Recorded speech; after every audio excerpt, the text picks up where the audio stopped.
Halo San Marian, sebelumnya terima kasih sudah klik video ini dan kembali lagi di acara kita tercinta Talks San Marian Talks. Nah sebelumnya organisasi kita juga sedang ada lowongan host gitu ya. Jadi mungkin kalian lihat muka baru di sini yang masih newcomers gitu ya. Biasanya sih digantiin sama Kak Agita atau kayak Mima ya, dan kawan-kawan. Nah sebelumnya kita mau memperkenalkan diri dulu nih.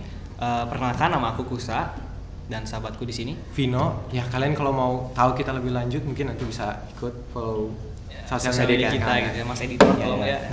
Jadi hari ini kita akan membahas tentang sosok yang pahlawan ya, yang seperti yang udah dinyanyikan tadi lagunya. Dari gitu. Temanya, dari lagunya, dari nuansanya itu. Dari semangatnya ya, semangatnya kita ya sudah terlihat. Iya. Kalau hari ini kita akan membahas tentang era Kartini atau yang bisa kita sebut Raden Ajeng Ajeng Kartini atau Raden Ayu Kartini. Iya gitu. Nah nanti juga kita bakal ada mengundang tamu sosok wanita hebat di situ ya. Mungkin kalian nanti udah ada yang kenal atau mungkin juga belum ada yang baru kenal gitu kan. Silahkan dinantikan. Nah sebelum kita mulai nih, apa kabar Vin? Aku baik-baik aja. Kita sehat-sehat, semangat terus ya. Betul. Pada hari ini kita juga harus hari Kartini yang indah ini ya, kita membawa semangat Kartini itu ya.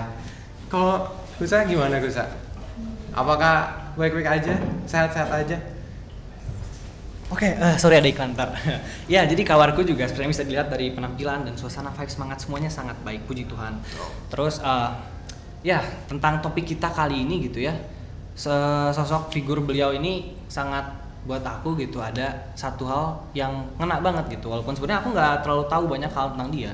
Cuman tentang perjuangan dia yang melakukan hal yang di zamannya itu nggak ada yang berani ngelakuin.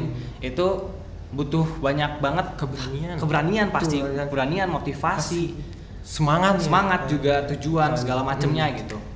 Itu bikin apa ya, ngena ke aku gitu. Betul. Dan dari cita-citanya Kartini itu sendiri, kita bisa melihat bahwa bagaimana perjuangan untuk menggapai tujuannya itu ya harus benar-benar diperjuangkan gitu ya guys. Itu keren banget sih. Makanya. Kayak kalian kalau bayangin ada Kartini di zaman sekarang, kayaknya dunia bakal jadi tempat yang lebih baik ya nggak sih Vin? Untuk kita semua ya, membawa ya semangat kita semua. Itu terbayang ya Kartini jadi keren banget. Influencer sosial media. Keren cuy. Nah mungkin sekarang saat yang tepat untuk kita panggil tamu kita tercinta. Untuk umur nih, mari kita sambut.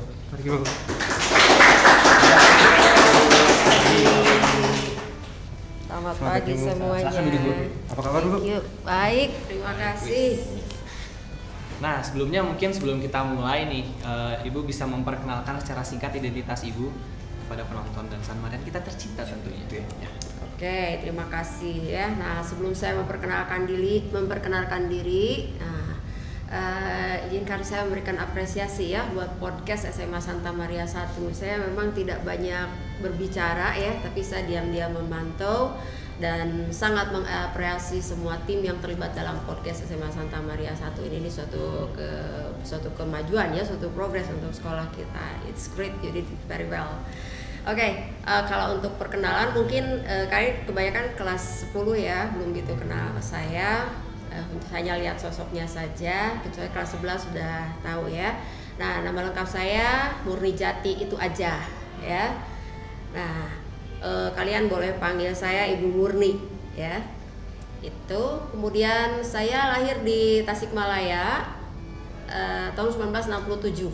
Jadi udah tua banget gitu ya. Nah, mungkin itu saja atau mungkin perlu ini ya untuk pengalaman mengajar ya. Nah, saya mengajar dari tahun 1990 lah ya, 1990 ya sampai sekarang. Sempat terhenti sekitar 3 tahun. Nah itu dikarenakan tugas atau tanggung jawab saya sebagai seorang ibu waktu itu tidak ada yang bisa menggantikan gitu ya, nggak ada yang mengasuh, biasalah alasan klasik seperti itu. Mungkin itu saja ya sekilas pengalaman atau ya hidup saya. Oke, terima kasih Bu atas perkenalannya. Ya. Mungkin sekarang kita bisa langsung masuk ke sesi podcast yang udah dari tadi kalian tungguin gitu sesi ya. Intinya. Sesi intinya. Kita mau tanya-tanya. Main dish-nya gitu ya. Betul. Tadi udah appetizer. Oke. Untuk pertanyaan pertama nih Bu, tentang sosok Kartini itu, pandangan Ibu mengenai beliau itu seperti apa, Bu?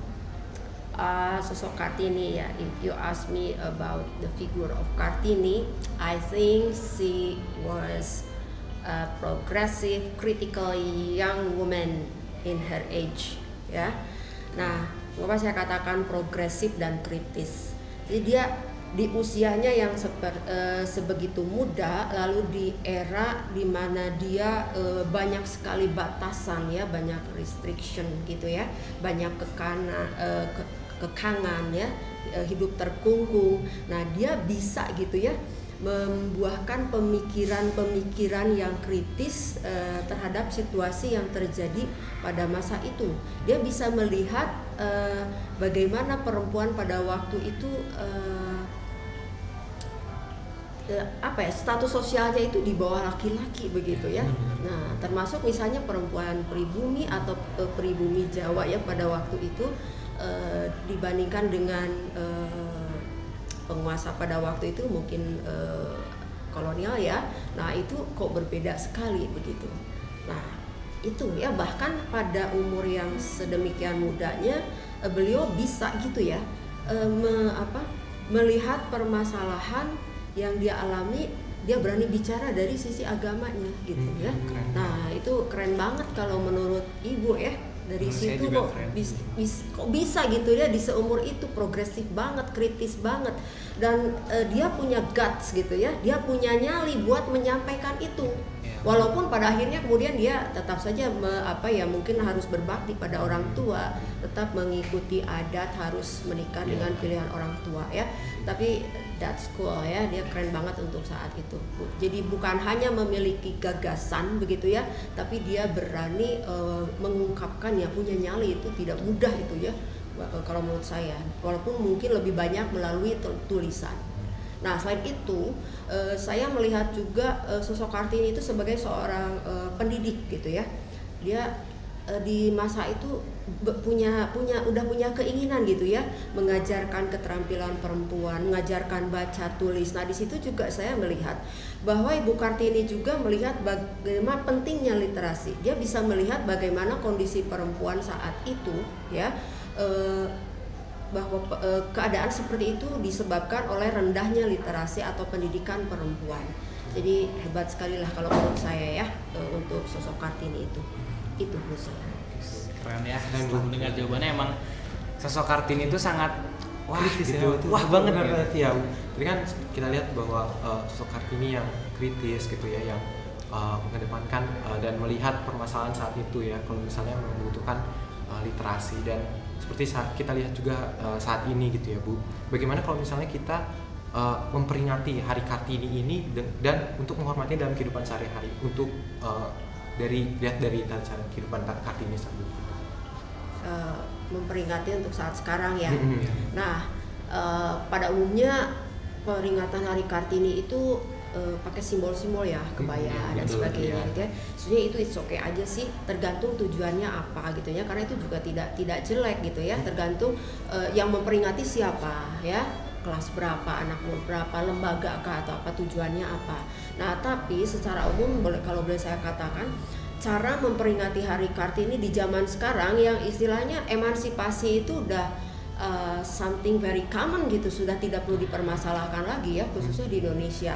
Nah, maka yang bisa kita lakukan untuk memperingati dan menghormatinya adalah pertama, syukuri apa yang sudah didapatkan, terutama buat kaum perempuan nih ya. Bersyukur bahwa kita bisa sekolah tinggi ya, bisa berkarir ya, bisa memimpin, bahkan memimpin negara, itu pertama. Nah, kemudian yang kedua, manfaatkan kesempatan ini ya untuk meningkatkan kompetensi diri. Nah, itu saja kalau menurut saya, sehingga kemudian si emansipasi ini tetap terjaga. Karena kalau perempuan diam saja, tidak memanfaatkan kesempatan yang ada seperti sekarang ini, ya dia akan kembali ada di bawah begitu ya, karena dia tidak punya literasi, tidak memiliki keterampilan, tidak berpengetahuan, ya terus dia mau apa begitu. Maka cara memperingati dan untuk menghormati apa yang sudah diperjuangkan oleh Ibu Kartini atau mungkin pahlawan-pahlawan emansipasi yang lain, Kalau menurut saya seperti itu ya, manfaatkan, syukuri begitu.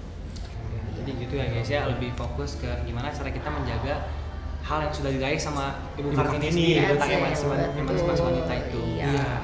Gitu. Nah, terus kan Ibu Kartini ini punya quotes yang terkenal banget gitu, habis gelap terbitlah terang. Nah, itu kira-kira menurut Bu Murni itu sendiri maknanya apa? Habis gelap terbitlah terang itu kumpulan tulisan Kartini ya yang dibukukan, lalu diberi judul habis gelap terbitlah terang. Nah, saya memaknai kalimat itu ya, habis gelap terbitlah terang. Kegelapan yang dimaksud di sini kalau menurut saya itu menunjukkan masa di mana di situ masih ada kebodohan, keterbelakangan, diskriminasi, ketidakadilan ya. Nah, lalu beralih ke terang. Nah, terang ini adalah kondisi yang sebaliknya, di mana perempuan sudah mendapatkan pencerahan karena dia memperoleh kesempatan untuk berliterasi, untuk lebih mandiri ya, sehingga dia juga bisa berkontribusi untuk perbaikan masyarakat yang lebih berkeadilan ya, tanpa ada diskriminasi seperti itu. Jadi si phrase itu ya, habis gelap terbitlah terang itu kalau buat saya sih lebih seperti merupakan harapan ya, sebuah harapan bahwa melalui emansipasi ya, kita bisa beralih dari masa-masa yang suram terutama bagi perempuan ke kondisi yang lebih baik, yang lebih mencerahkan itu ya. Benar. Iya, setuju banget. Memang seperti fajar gitu ya, memberikan harapan di pagi hari. Betul. Nah, kan bahwa tadi ya Kartini itu memperjuangkan emansipasi wanita melalui tulisan-tulisannya yang ya kirim ke Belanda gitu ya, teman-temannya. Iya, teman-temannya di Belanda.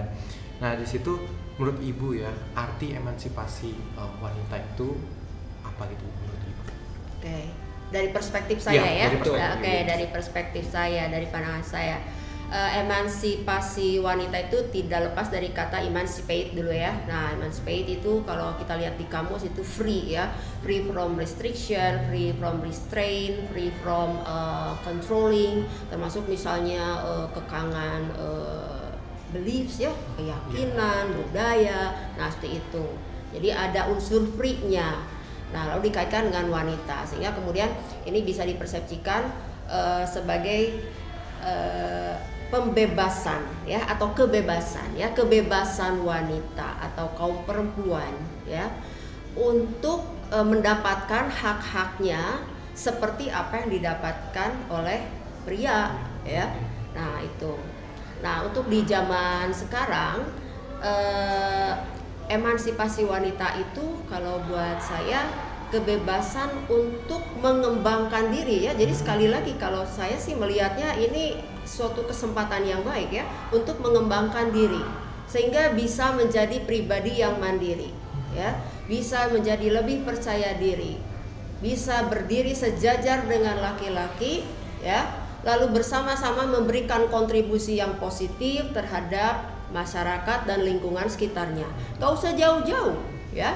Nah, terhadap keluarganya aja dulu sendiri ya, lalu mungkin di sekolah ya, di organisasi, di masyarakat, dan who knows someday dia akan memberikan positive contribution kepada bangsa dan negara begitu. Nah, itu ya persepsi saya tentang emansipasi wanita. Jadi kebebasan untuk mengekspresikan diri ya, mengembangkan dirinya ya, sehingga dia menjadi pribadi yang lebih mandiri ya, lebih berkarakter begitu dan bisa berkontribusi pada akhirnya. Oke. Jawabannya sungguh sangat to the point sekali. Nah, terus kira-kira nih dari si emansipasi wanita ini, kira-kira apakah efeknya di zaman sekarang itu sudah berhasil menyeimbangkan kewajiban dan hak wanita itu sendiri? Mungkin dilihat dari aspek pendidikan atau pekerjaan gitu. Menurut pendapat Ibu? Nah, ini ya. Tadi apa, kewajiban sudah berhasil menyeimbangkan kewajiban dan hak wanita. Ya. Saya nanya dulu ini, kewajiban wanita itu apa? Ada nggak kalau kewajiban buat laki-laki? Kalau kewajiban buat wanita apa? Kewajiban wanita mungkin kalau dilihat dari zaman dulu itu mereka nganggap wanita sebagai sosok yang hanya jadi ibu, mengasuh anak, di dapur segala macam. Sementara sebagai pria mencari nafkah, berpendidikan, menghidupi keluarganya. Nah, itu kalau menikah ya. Kalau nggak menikah? Nah, kalau buat saya tidak ada kewajiban sebagai wanita, ya. Nah, yang ada adalah kewajiban sebagai warga negara, kewajiban sebagai seorang student, kewajiban sebagai misalnya saya sebagai guru, ya, sebagai profesional misalnya, ya. Kewajiban sebagai anggota masyarakat, kewajiban sebagai hamba Tuhan misalnya seperti itu. Nah, yang ada buat saya kewajiban-kewajiban itu seperti itu. Jadi dia tidak akan melihat laki atau perempuan, ya. Nah, kalau yang tadi Usa sama siapa? Vino tanyakan itu mungkin lebih pada peran dan tanggung jawabnya, ya. Peran dan tanggung jawabnya, iya. Nah, kalau kita amati atau ibu rasakan sendiri sebagai seorang wanita, terutama sebagai wanita karir, ya, itu sebenarnya sudah tidak ada masalah begitu, ya. Artinya dia bisa jalan begitu saja, ya, bisa ya begitu saja. Nah, hanya memang ketika si seorang perempuan itu memutuskan untuk misalnya menjadi career woman, ya. Jadi dia menikah, berkeluarga, mungkin juga memiliki anak, lalu dia juga bekerja, maka dia harus prepared, ya. Dia harus prepared untuk bisa menjalankan multitask gitu, ya. Tugas yang bermacam-macam, lalu kemudian dengan tanggung jawabnya, ya.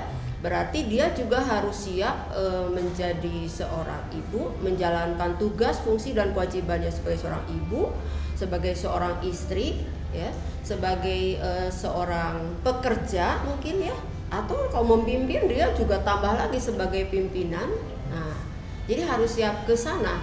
Kalau menurut saya sih itu seimbang saja, ya. Itu tergantung pada si perempuan itu sendiri gitu, ya. Bisa nggak sih dia memanage itu, ya. Tapi kalau ditanya sudah seimbangkah antara hak dan kewajiban, kalau mungkin lebih tepat antara hak dan peran yang lain. Nah, saya kira itu sudah, ya. Nah, tapi kalau sekali lagi kalau secara khusus itu akan kembali kepada si individunya sendiri gitu. Dia merasa sudah seimbang nggak sih? Karena kadang kalau dia sudah memutuskan to be a career woman, kadang pekerjaan di tempat kerjanya itu jadi jauh lebih banyak dari yang ada di rumah gitu. Itu, ya. Jadi kalau menurut saya ya it's okay lah, itu sudah tidak ada masalah, ya. Saya kira semua perempuan sudah siap, sudah tahu, ya. Kalau dia memutuskan untuk itu, ya dia sudah siap dengan segala konsekuensinya, ya. Haknya tetap sudah bisa dijalankan, diperoleh, ya. Berarti ada konsekuensi yang harus dia ambil begitu, ya. Itu kalau menurut saya. Jadi jawaban dari pertanyaan barusan itu sebenarnya tidak lepas dari pendapat subjektif si individu itu sendiri, ya guys, ya. Iya, betul. Dari diri kita sendiri, iya. Pandangan siapan dirinya sendiri. Iya. Jadi Bu, tadi kan bagaimana gitu ya Bu, menurut Ibu perkembangan dari peran wanita ini dari yang Kartini ya sampai sekarang itu di era digitalisasi gitu, yang sekarang itu perannya gitu ya, perkembangannya itu bagaimana gitu? Oke. Nah, ini menarik, ya. Biasanya kata digital itu closely related dengan teknologi gitu, ya. Lalu ada anggapan bahwa perempuan mah susah gitu, ya. Teknologi mah itu mah urusan laki-laki banget gitu, ya. Nah, tetapi kalau kita amati ternyata in fact it is not true, ya. Banyak tuh perempuan juga bisa jadi software engineer. Ya, betul. Banyak perempuan yang bisa bekerja di engineering. Ya. Bahkan di profesi-profesi yang bisa dikerjakan laki-laki gitu, ya, mengendalikan apa bulldozer segala macam, jadi bis dan sebagainya, ngerti mesin begitu, ya. Nah, walaupun mungkin jumlahnya tidak sebanyak laki-laki begitu. Nah, lalu terkait yang ditanyakan tadi, mungkin kalau pertanyaannya itu seperti itu, saya lebih melihat ke challenge yang dihadapi perempuan setelah mendapatkan haknya atau bisa beremansipasi di era digital gitu, ya. Nah, perempuan itu juga berarti harus mau berusaha untuk belajar teknologi, dia harus bisa beradaptasi dengan teknologi. Nah sekarang lihat aja peralatan rumah tangga pun itu banyak yang sudah bentuknya digital. Gitu. Kalau si ibu, si mama ya, si perempuan gadis ini tidak mau beradaptasi dengan perkembangan, dengan alasan pengen tradisional atau apa gitu ya sejenisnya, ya dia repot sendiri nanti. Ya. Nah jadi yang jadi pertanyaan itu kalau boleh bukakan, dia harus mau gitu ya, mau belajar teknologi, beradaptasi dengan perkembangan zaman. Jadi dia harus terus menambah wawasan, menambah keterampilan itu. Nah kemudian yang berikutnya, si peran ini juga akan menjadi lebih berat ketika si perempuan ini menjadi seorang ibu. Nah kita tahu bahwa mungkin kalian juga menyimak ya, atau mungkin orang tua kalian pernah bicara ya, aduh mendidik anak zaman sekarang mah susah bla bla bla. Nah betul ya. Jadi ada tantangan lain di era digital. Jadi peran ibu sebagai pendidik ya itu juga menjadi bertambah, jadi more challenging. Jadi dia juga harus bisa melihat ya, harus menambah wawasannya sendiri, belajar ya, menambah informasi, mencari informasi dari sumber yang tepat, bagaimana cara mendidik ya atau mendampingi putra-putrinya di era digital. Jadi perannya memang boleh dikatakan bertambah begitu ya. Peran, tugas, tanggung jawabnya kalau menurut saya itu bertambah. Nah lalu dia sebagai wanita karir lebih lagi juga ya, apalagi misalnya sebagai guru ya. Sebagai guru juga tidak bisa lepas dari teknologi. Nah, mungkin pembelajaran juga itu akan terus-menerus berkembang begitu ya, bukan sekedar hanya menggunakan device gitu ya, hanya menggunakan proyektor atau hanya menggunakan laptop, pasti lebih dari itu ya. Jadi dalam perannya sebagai apapun, saya kira di era digital ini tugas dan tanggung jawabnya yang mungkin lebih challenging. Tapi saya yakin ya, kalau si perempuan ini ya, nah ini terutama juga yang gadis-gadis mau ya punya goodwill nih ya, punya strong will buat mengembangkan diri, I believe ya itu semua akan teratasi. Cukup percaya ya guys ya, keyakinan hati. Saya juga terinspirasi. Iya betul, satu inspirasi sekali. Nah terus nih kan kita melihat gitu ya, kita tuh, negara kita tuh ngambil Kartini sebagai lambang dari emansipasi wanita. Nah menurut Ibu kenapa yang diambil itu harus Ibu Kartini? Padahal kan ada juga kayak Dewi Sartika, tapi kenapa harus Kartini gitu? Betul. Nah ini menarik ya. Dulu saya juga pernah berpikir begitu ya, karena saya juga mengalami jadi student ya. Kenapa Kartini? Ya kan ada Maria Walanda Maramis ya. Betul. Terus saya sekolah misalnya di Jawa Barat, ada Dewi Sartika. Nah sempat karena pemikiran picikin, kan orang Jawa ya gitu ya. Nah tapi enggak lah ya, sepertinya tidak sampai ke situ, stupid banget kalau alasan itu ke situ ya. Nah lalu saya tidak berani bertanya juga kepada guru ya, takut, males ya. Jadi udah aja diem ya, pokoknya mah ulangan 100 gitu aja selesai ya. Nah tapi kesini saya setelah ya internet makin meluas ya, bisa dipergunakan, mudah diakses. Nah saya mencoba mencari sebetulnya ada nggak sih orang mikir seperti saya gitu ya, kenapa sih kok Kartini gitu ya. Oh ternyata banyak. Jadi ternyata masalah penetapan Kartini sebagai simbol ya, atau si pahlawan emansipasi wanita buat Indonesia itu ternyata dia debatable ya, artinya ya ada perdebatan begitu. Tapi saya juga membacanya nggak satu. Ingat ya, kalau kita mencari informasi itu terus jangan satu, beberapa, dan itu juga harus kredibel gitu ya, yang sumbernya itu bisa dipercaya gitu. Nah saya membaca beberapa ya. Nah semua dengan argumennya, tapi ya itu kemudian saya menemukan istilahnya ada benang merahnya ya, ada hal yang sama, bahwa mereka sepertinya menyepakati mengapa Kartini dijadikan simbol emansipasi wanita di Indonesia, not misalnya Cut Nyadin yang pakai fisik itu malah betul. Ya capek banget kelihatannya ya. atau siapa yang lain yang juga sama-sama, misalnya kalau seperti mereka misalnya ambil Maria Walanda Maramis, kemudian Dewi Sartika, Kartini, semua menulis buku gitu ya. Nah tapi kenapa ini? Nah ternyata dari riset, dari apa ya yang mereka teliti begitu, mereka menemukan bahwa Kartini ini dia punya gagasan-gagasan atau pemikiran-pemikirannya itu ternyata bisa stay relevan sampai sekarang. Jadi dia bisa lintas waktu, bisa gitu ya sampai sekarang. Jadi mungkin dari kekuatan pikiran-pikirannya itu, kritisnya dia pada waktu itu ya, yang bisa sampai relevan dengan keadaan sekarang. Saya kemudian juga terkenal kemana-mana ya. Nah, lalu ada lagi yang menarik kalau menurut saya ini juga bisa berpengaruh terhadap mengapa ada kesepakatan dari para petinggi pasti ya, dari orang-orang authority waktu itu, mengapa Kartini yang diambil sebagai simbol ya atau pahlawan emansipasi.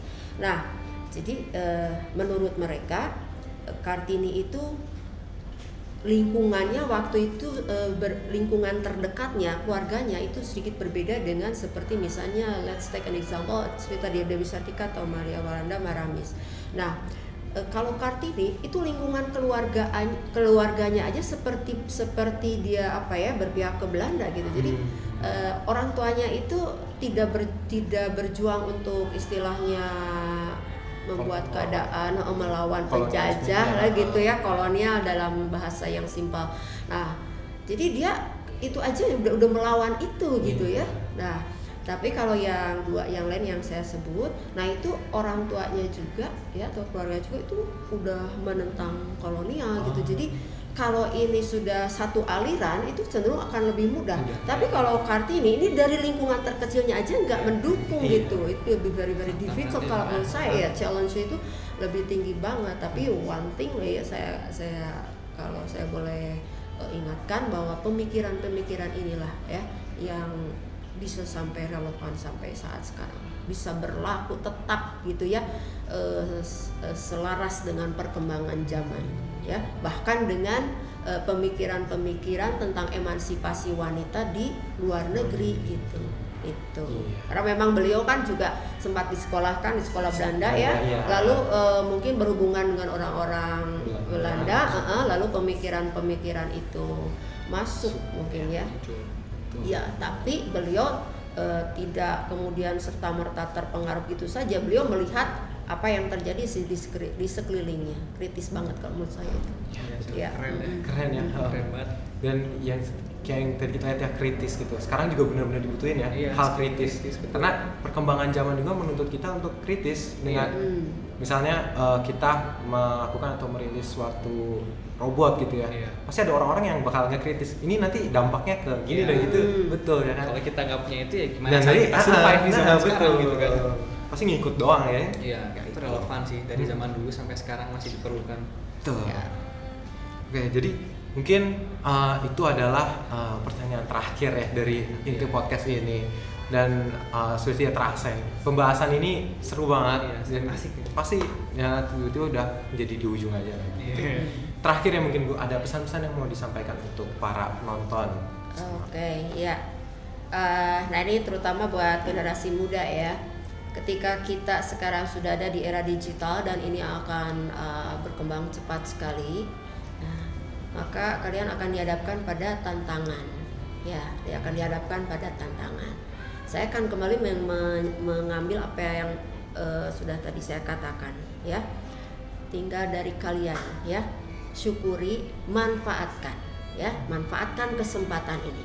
Kalau kalian tidak ada kemauan ya, terlena dengan keadaan yang serba nyaman sekarang, tinggal klik serba digital ya, tidak mau berusaha untuk menjadi pribadi yang lebih baik, yang lebih mandiri, ya nanti bisa dirasakan sendiri hasilnya ya. Jadi please Ibu berpesan ya, tetap bersemangat ya, syukuri, tetap berusaha ya, tingkatkan kompetensi diri sesuai dengan apa yang kalian inginkan, mungkin juga cita-cita orang tua kalian, sehingga someday nanti ketika kalian sudah waktunya tiba diberi tanggung jawab lebih di keluarga, di masyarakat, kalian bisa menjadi pribadi-pribadi yang tangguh, mandiri, berkarakter, artinya tetap jadi orang baik begitu ya. Nah, dan bisa berkontribusi terhadap sekeliling kalian, minimal buat keluarga kalian. Itu saja mungkin ya. Makan tuh ya hati kalian. Harus kesempatan, jangan sia-siakan gitu. Ya mungkin jadi sekian yang bisa kita sampaikan gitu ya, informasi-informasi, pertanyaan segala macam. Semoga bisa bermanfaat, bisa digunakan, bisa diserapi. Jangan masuk telinga kanan, mental telinga kanan lagi gitu, yang nggak ada prosesnya itu. Harus diserap gitu kan. Iya. Terima kasih juga ke Bu Murni. Terima kasih jadi narasumber. Tapi saya boleh titip pesan satu nih ya. Boleh. Buat kalian yang pria-pria begitu ya. Nah, ini kalau sudah ada emansipasi wanita, ini si emansipasi juga nggak bisa jalan gitu aja kalau kalian tidak memberi ruang ya.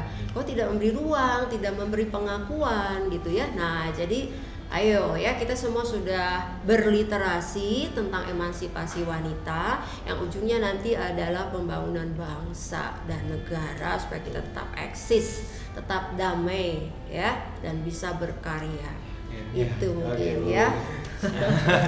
Berkembang bersama. Buat laki-laki itu semua jangan lupa validasi ya. Iya. Iya. Harus menerima ya. Iya. Jangan lupa saling mendukung. Iya. Ya, mungkin sekian yang bisa kita sampaikan. Mungkin buat kalian yang pengen lebih tahu tentang kita, bisa di follow tentang IG sekolah kita Santa Maria 1 Bandung. YouTube sekolah juga di OSIS SMA Santa Maria 1 Bandung, dan YouTube tim yang sudah membantu kita semua Santa Maria 1 Production House ya. Dan mungkin untuk kalian bisa pengen lebih kenal kita bertiga, nanti Mas Editor tolong IG-nya kita juga masing-masing. Oke? Kontak-kontaknya masing-masing. Ya, sampai bertemu di lain kesempatan. Terima kasih Bu Murni, terima kasih Vino, terima kasih untuk saya sendiri, terima kasih juga udah nonton, terima kasih semuanya. Terima kasih ya. Dadah.